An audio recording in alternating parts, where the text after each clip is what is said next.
Hi guys! A lot of you were asking about my swimsuit collection. So ngayon, ipapakita ko silang lahat sa inyo. Tara!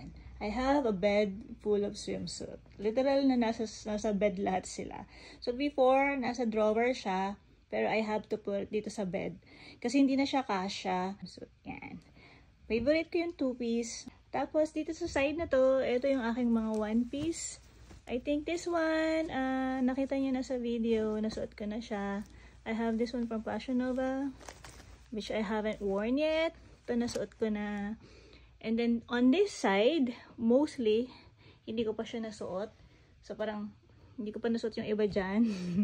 Mostly dyan, may mga tags pa. Like this one that I got from Target. Like this cherry white and red bikini na may mga tag pa. This Hello Kitty one, favorite ko yan.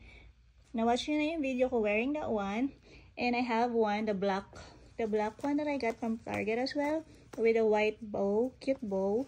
And siya.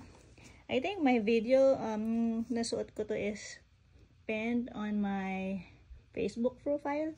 Nandun siya. So, favorite ko siya. Super favorite. Kasi, cute black and mayroon siyang details ng white. Ask me bakit sobrang dami niya. Kasi, I know it's not practical, but for me lang, kasi ayoko nag-uulit. I don't know, it's just me. Yun lang naman. So, there you have it. Ayan ang aking swimsuit collection.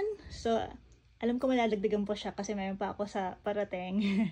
And I don't know, maybe patapos ng summer, like come September, it's fall already. Baka naka-swimsuit pa rin ako noon.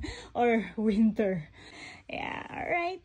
So, I'll see you in my next mini vlog. Thanks for watching, guys. Bye!